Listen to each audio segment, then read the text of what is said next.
Hello दोस्तों, स्वागत है आप सभी का आज के इस वीडियो के अंदर।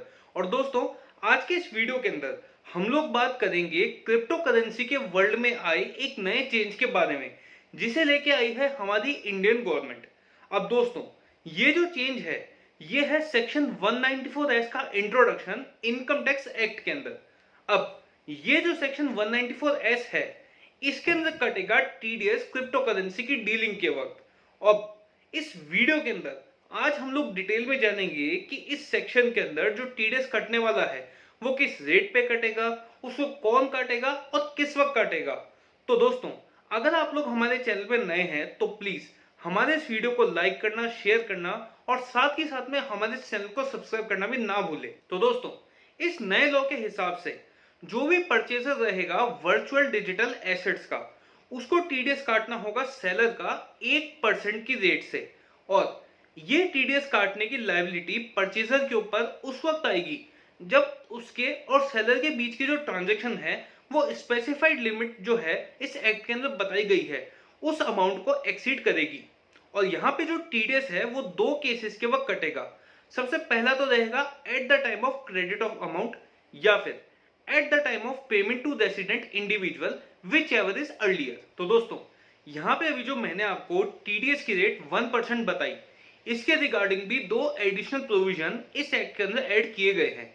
जिसमें सबसे पहला प्रोविजन ये है जिसके अंदर अगर मान लीजिए बायर के पास में खुद का पैन कार्ड नहीं है तो उस केस में जो टीडीएस की रेट रहेगी वो 1% के बजाय 20% एप्लीकेबल हो जाएगी। और यहाँ पे जो टीडीएस की रेट को लेकर के दूसरा एडिशनल प्रोविजन है उसके अंदर ये लिखा हुआ है कि अगर किसी इंडिविजुअल ने अपनी इनकम टैक्स रिटर्न को फाइल नहीं किया है प्रीवियस ईयर्स के अंदर, तो उस केस में जो टीडीएस की रेट रहेगी वो 1% के बजाय 5% की रेट एप्लीकेबल होगी। और इसके अलावा यहाँ पर ये भी मान के चल रहे हैं कि जो पेयर है वो स्पेसिफाइड पर्सन नहीं है। तो दोस्तों, अब अगर हम लोग हमारे इस वीडियो में नेक्स्ट बात करें कि जो टीडीएस है वर्चुअल डिजिटल एसेट्स और क्रिप्टो के ऊपर वो कब एप्लीकेबल होगा, तो यहाँ पे इसके अंदर सबसे पहला पॉइंट ये है कि अगर जो बायर है वो या तो इंडिविजुअल है या फिर वो एचयूएफ है, अगर उसकी इनकम बिजनेस एंड प्रोफेशन के हेड से नहीं है तो इस केस में अगर उसकी जो ट्रांजैक्शन है क्रिप्टो से रिलेटेड वो अगर 50,000 या उससे एक्सीड कर रही है। अब ये जो ट्रांजैक्शन है या तो वो सिंगल ट्रांजैक्शन करे या फिर अगर वो मल्टीपल ट्रांजैक्शन करता है, तो जैसे ही ये लिमिट जो है 50,000 के ऊपर जाती है उसको टीडीएस काटना पड़ेगा उस रेट से जो कि उसके ऊपर एप्लीकेबल होती है। अब यहाँ पे इसके अंदर दूसरा पॉइंट ये है कि कोई भी इंडिविजुअल या फिर एचयूएफ जिसकी इनकम है बिजनेस एंड प्रोफेशन के हेड से, अब अगर उसका बिजनेस है तो उसके लिए लिमिट सेट करी गई है 1 करोड़ की, और अगर उसका प्रोफेशन है तो उसके लिए लिमिट सेट करी गई है 50 लाख की। और इसके लिए प्रीवियस फाइनेंशियल ईयर से उसकी ये जो लिमिट है उसकी जांच करी जाएगी। तो यहाँ पर जैसे ही इंडिविजुअल और एचयूएफ की लिमिट क्रॉस करते हैं तो वो इस पॉइंट के अंदर कवर हो जाएंगे।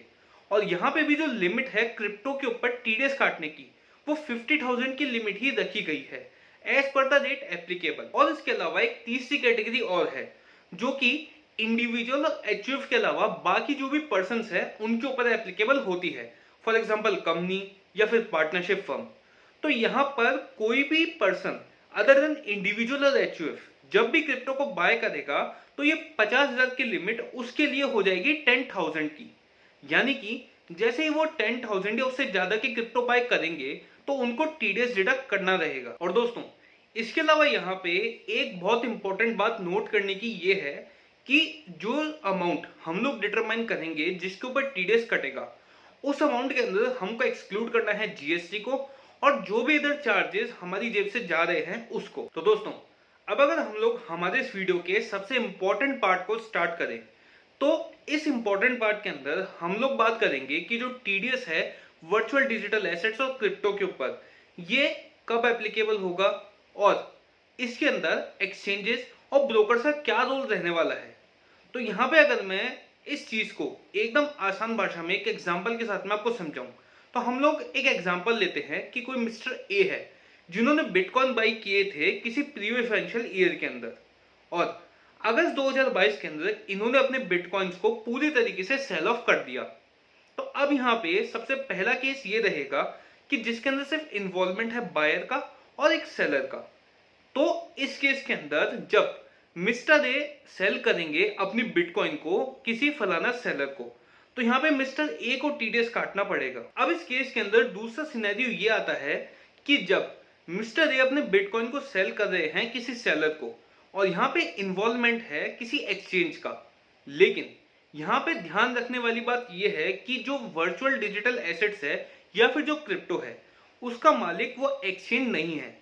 तो इस केस के अंदर जब ये ट्रांजैक्शन किसी एक्सचेंज के थ्रू हो रही है तो यहाँ पे टीडीएस काटने की जिम्मेदारी जो है वो एक्सचेंज के ऊपर आ जाएगी। तो दोस्तों अब यहाँ पे तीसरा पॉइंट ये है कि किसी ट्रांजैक्शन के अंदर बायर और सेलर के अलावा एक्सचेंज और ब्रोकर दोनों का इन्वॉल्वमेंट भी होता है। तो इस केस के अंदर कौन टीडीएस काटेगा? अब इसके बारे में बात करने से पहले मैं आपको एक चीज बता दूं कि यहाँ पे भी हम लोग ये चीज एज्यूम कर रहे हैं कि जो वर्चुअल डिजिटल एसेट्स है उसका ओनर जो है वो एक्सचेंज नहीं है। तो इस केस के अंदर टीडीएस काटने की जिम्मेदारी या तो उस एक्सचेंज के ऊपर या फिर उस ब्रोकर के ऊपर रहेगी। और यहाँ पे टीडीएस दो बार नहीं कट जाए इसके लिए एक एग्रीमेंट करना होगा उस एक्सचेंज को और उस ब्रोकर को। लेकिन अगर मैं यहाँ पे बात करूं प्राइमरी रिस्पॉन्सिबिलिटी के बारे में, तो प्राइमरी रिस्पॉन्सिबिलिटी टीडीएस काटने की रहेगी उस ब्रोकर के ऊपर। और यहाँ पे इस केस में एक्सचेंज का रोल सिर्फ इतना सा रह जाएगा कि उसे क्वार्टरली बेसिस पे एक रिपोर्ट फर्निश करनी पड़ेगी इनकम टैक्स एक्ट को, और ये जो रिपोर्ट रहेगी ये रहेगी 26 QF नाम से। अब दोस्तों यहाँ पे चौथा और आखिरी सिनेरियो ये है जिसके अंदर किसी भी क्रिप्टो करेंसी की डीलिंग एक्सचेंज के थ्रू करी जा रही है और यहाँ पे जो सेलर है वो खुद एक्सचेंज है। तो यहाँ पे जो प्राइमा फेसी टीडीएस काटने की जिम्मेदारी है वो रहेगी उस बायर की। लेकिन मान लीजिए कि अगर बायर को ये बात मालूम ही नहीं है कि सेलर जो है वो खुद एक्सचेंज है, तो यहाँ पे एक्सचेंज को उस बायर को, या फिर अगर वो बायर ब्रोकर के थ्रू डील कर रहा है तो उसके ब्रोकर को एक रिटर्न एग्रीमेंट देना होगा और उस रिटर्न एग्रीमेंट में एक्सचेंज को स्पेसिफाई करना होगा कि सेलर वो खुद है। और इस सिनेरियो के अंदर टीडीएस काटने की जिम्मेदारी जो है बायर से शिफ्ट होके चली जाएगी एक्सचेंज के ऊपर। तो इस चीज की जो रिपोर्टिंग है सबसे पहले तो फॉर्म 26 QF के अंदर उस एक्सचेंज को करनी पड़ेगी। और इसके साथ साथ में एक्सचेंज जो है जब अपनी इनकम टैक्स रिटर्न फाइल करेगा तो ऐसी सभी ट्रांजैक्शंस को भी एक्सचेंज को अपने इनकम टैक्स रिटर्न के अंदर इंक्लूड करना पड़ेगा। और अगर इस सिनेरियो के अंदर एक्सचेंज जो है वो सारी चीजों के साथ में अच्छे से कंप्लाई करता है तो बायर या फिर उसका जो ब्रोकर है वो डिफॉल्टर घोषित होने से बच जाएंगे under section 201 of income tax act. तो दोस्तों अब अगर मैं यहाँ पे नेक्स्ट बात करूं इस एक्ट के अंदर मेंशन किए गए रिटर्न रिलेटेड प्रोविजंस के बारे में, तो यहाँ पे अगर मैं आप लोगों को एक एग्जांपल के तौर पे इसको समझाऊं तो मान लीजिए कि क्रिप्टो की कोई ट्रांजैक्शन होती है 20 जुलाई 2022 को बायर और सेलर के बीच में। तो यहाँ पे उस दिन बायर ने सेलर का टीडीएस भी डिडक्ट कर लिया। तो अब यहाँ पे जो ट्रांजैक्शन हुई 20 जुलाई 2022 को, वो टीडीएस जमा कराने की जो लायबिलिटी है वो आएगी बायर के ऊपर 30 अगस्त 2022 तक। यानी कि अगर मैं एक्ट की भाषा आपको समझाऊं तो एक्ट के अंदर ये मेंशन किया गया है कि जिस भी महीने क्रिप्टो की ट्रांजैक्शन होगी तो वो महीना एंड होने के बाद में 30 दिन के अंदर अंदर बायर को टीडीएस जमा कराना पड़ेगा सेलर का। और इसके साथ साथ में इस एक्ट में ये भी मेंशन किया गया है कि टीडीएस जमा होगा सबसे पहले तो फॉर्म 26 QE के अंदर, और जैसे ही टीडीएस जमा होगा उसके 15 दिन के अंदर अंदर बायर को एक स्टेटमेंट जिसका नाम है फॉर्म 16E वो इशू करके देना पड़ेगा सेलर को। और हमारे एग्जांपल के हिसाब से वो स्टेटमेंट इशू करने की डेट रहेगी 14 सितंबर 2022 से पहले की। और दोस्तों अब अगर हम लोग हमारे इस वीडियो में नेक्स्ट बात करें दो इंपॉर्टेंट एडिशनल पॉइंट्स के बारे में, तो इसके अंदर सबसे पहला जो पॉइंट है वो ये है कि मान लीजिए कि कोई फॉर एग्जांपल मिस्टर ए है जिनके पास में है बिटकॉइन और दूसरी पार्टी है मिस्टर बी जिनके पास में है इथेरियम। अब मिस्टर ए जो है उनको बिटकॉइन को सेल करना है और इथेरियम को बाय करना है, और यहाँ पे जो मिस्टर बी हैं उनको सेल करना है इथेरियम को और बाय करना है बिटकॉइन को। तो अब अगर ऐसी कोई ट्रांजैक्शन 1 जुलाई 2022 के बाद में होती है। तो इस केस के अंदर जो मिस्टर ए है और जो मिस्टर बी है, उन दोनों को ही यहाँ पे टीडीएस डिडक्ट करना पड़ेगा एक दूसरे का, क्योंकि एक ट्रांजैक्शन के वक्त में मिस्टर ए जो है वो रहेंगे बायर और मिस्टर बी रहेंगे सेलर, और जब दूसरी ट्रांजैक्शन होगी तो उस केस के अंदर मिस्टर बी रहेंगे बायर और मिस्टर ए रहेंगे सेलर। और दोस्तों यहाँ पे जो दूसरा एडिशनल पॉइंट है वो है पेमेंट गेटवे से रिलेटेड। अब इस पॉइंट के अंदर ये मेंशन किया गया है कि जब भी कोई पेमेंट होगा किसी पेमेंट गेटवे के थ्रू, तो उस वक्त पेमेंट गेटवे को जो बायर है उस ट्रांजैक्शन के अंदर उससे ये रिटर्न के अंदर अंडरटेकिंग लेनी रहेगी कि जो भी वो पेमेंट कर रहा है उसके अंदर उस बायर ने टीडीएस डिडक्ट कर लिया है। तो दोस्तों ये था हमारा आज का पूरा वीडियो टीडीएस जो कटेगा क्रिप्टो करेंसी के ऊपर उसके बारे में। तो उम्मीद करते हैं कि आज के इस वीडियो से आप लोगों को जरूर कुछ ना कुछ नया जानने को मिला होगा।